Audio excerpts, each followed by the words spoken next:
All right, guys, I just wanted to go over all of the conference tournament bracket fields that have been set, and then we do have a seeding update that is super accurate, super legit. But I did want to give a shout out to this Field of 68 account. This is a really good job, whoever this is. It's got all of the tournament dates really well put here in this Excel type format.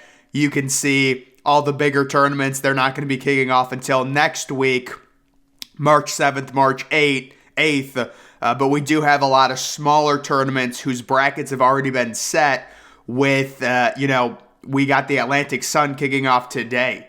So I'm going to go through all the ones that are set, give my prediction, and then we will look at kind of an overview of everything. So first, taking a look at the A-Sun. Of course, we're looking, the winner of this tournament will make the, NCAA group bracket of 68.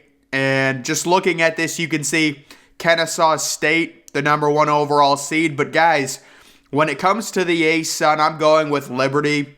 Liberty is absolutely loved when you look at the analytics, the overall models, the metrics. I'll take Liberty to be the auto bid out of the A-Sun. Next, we have the Horizon League. You can see Youngstown State currently sitting as the number 1 seed. I don't think Youngstown State's going to win this. There's a bunch of teams that are jumbled together. Youngstown State's had really bad losses. Milwaukee's had really bad losses. I'm going to go with Cleveland State to win this tournament, the number 3 seed, and end up in the final field. But it is, the Horizon League is always really bad. Always really bad.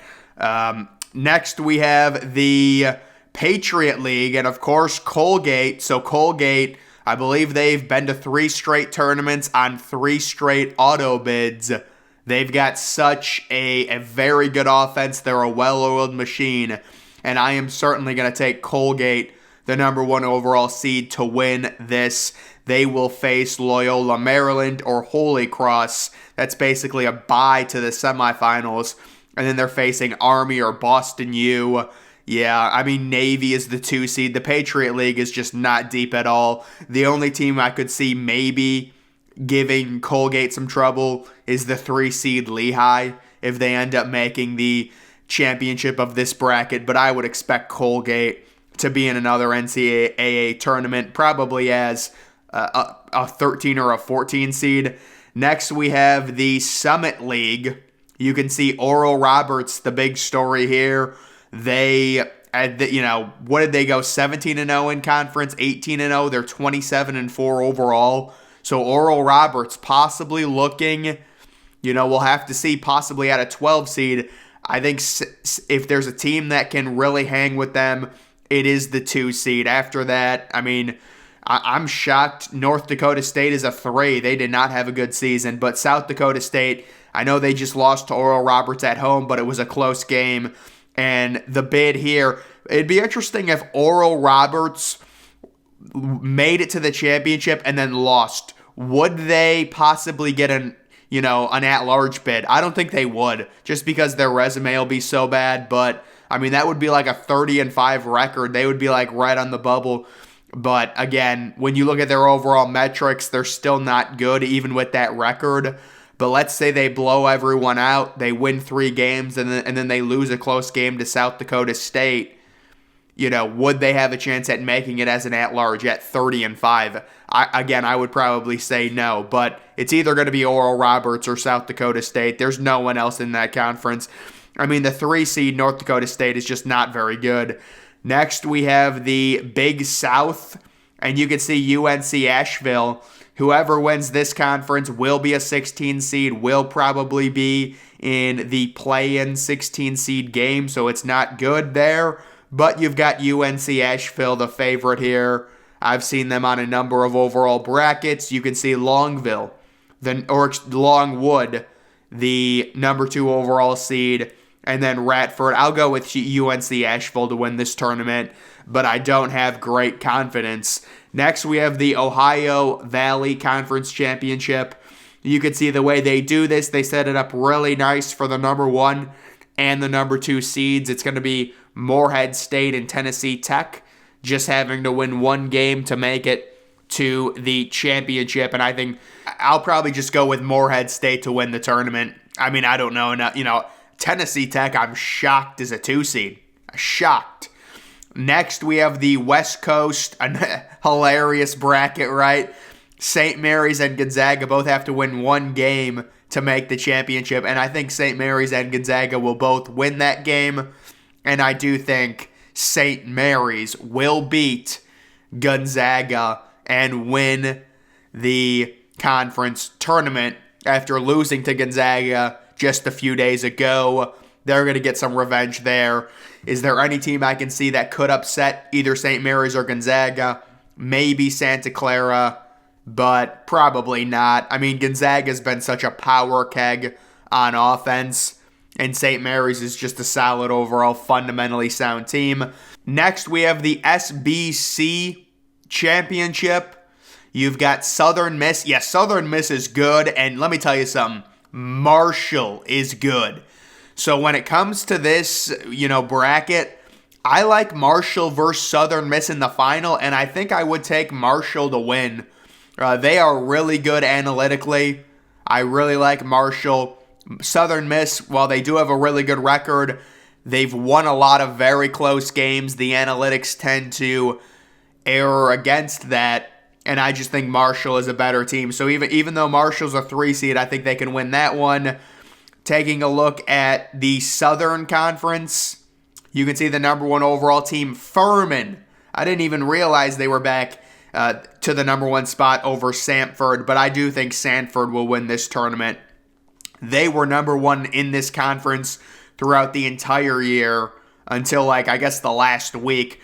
How about that semifinal game on ESPN News? That's a little disrespectful there, but and then just taking a look at a few other things to note going into the final few weeks here of the season. This is ESPN's BPI. I'm sure a lot of people are familiar with the FPI, the Football Powered Index. This is the less popular, I would say, basketball powered index. And Houston, pretty comfortable lead. It's kind of, I'm a little wary of this model if they're going to have Tennessee as number 2. I really am. I mean, Tennessee doesn't, there's no way Tennessee can be number 2 with that offense. But it's got them at number 2, Alabama at 3, UCLA at 4, UConn once again loved by the analytics at 5, Purdue at 6, Texas, Kansas, Gonzaga all the way up to number 10 with Baylor at 9. And then Arizona, Arkansas is loved. Creighton is loved.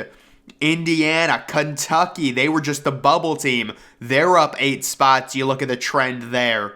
And then St. Mary's at number 16. And then this is I think this is a pretty good look at where we stand right now in terms of the seed lines with Alabama, Houston, Kansas, and then that 4th number 1 seed. I mean, it's either UCLA or Purdue at this point. How about Gonzaga on the 2 line? That was interesting to me. You also have Arizona sitting on that 2 line. UCLA and Arizona might end up being 2 seeds. It just depends who wins the Pac-12. If one of them win it and Purdue loses the Big Ten, I could see someone jumping. But Arizona losing that game to Arizona State was a death blow to their 1 seed chances on that buzzer beater. And then you have Baylor sitting on the 3 line with Marquette, Kansas State, and San Diego State.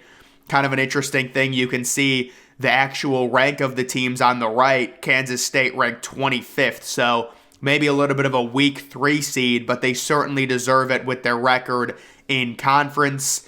UConn sitting as a 4 seed. Tennessee as a 4 seed, but I mean, it's crazy. Tennessee, the analytics love them. Xavier in Indiana. St. Mary's on the 5 line. TCU, Miami, Kentucky. They've been catapulting way up. And then you have Iowa State, Virginia, Missouri, Maryland. And then taking a look at the bubble, you can see Mississippi State they have in the tournament. NC State they have in the tournament. And then the other teams they have in right now, Utah State, Arizona State, Rutgers, and Wisconsin. So 2 Big Ten teams. Teams just missing out. Surprising, Pittsburgh. Oklahoma State, that one doesn't surprise me as much. Even though they're rated well, they have a major issue with their overall record. Michigan, they got a win yesterday against Wisconsin. That was big for them, although, that game was a sham. North Carolina, outside looking in, they were the former number 1 overall team in the preseason. Oregon, I would say they're safely out. Penn State, after their crippling loss to Rutgers, I would say they're safely out. And then Texas Tech and New Mexico just had a really bad loss as well. So that is kind of the updated overall seed line there with the updated current brackets and maybe a little bit of a prediction from me. We're going to go back to that one. This is such a good thing to look at when it comes to the schedule of these tournaments. We've got the Atlantic Sun kicking off today, the Horizon tomorrow, the Patriot tomorrow, the Sun Belt tomorrow, and some of these games, the finals are on Sunday, and then all of the bigger tournaments, the ACC, the Big 12, the Big 10, all of them are kicking off next Tuesday or Wednesday. So all of those brackets will probably be out after Sunday, which I think is the last game, and then the tournaments kick off. So just something to watch. But guys, that's going to do it for this video. Make sure you're following me on Twitter. Link to that's always in the description. I'm, of course, the Depressed Ginger. Thank you for watching.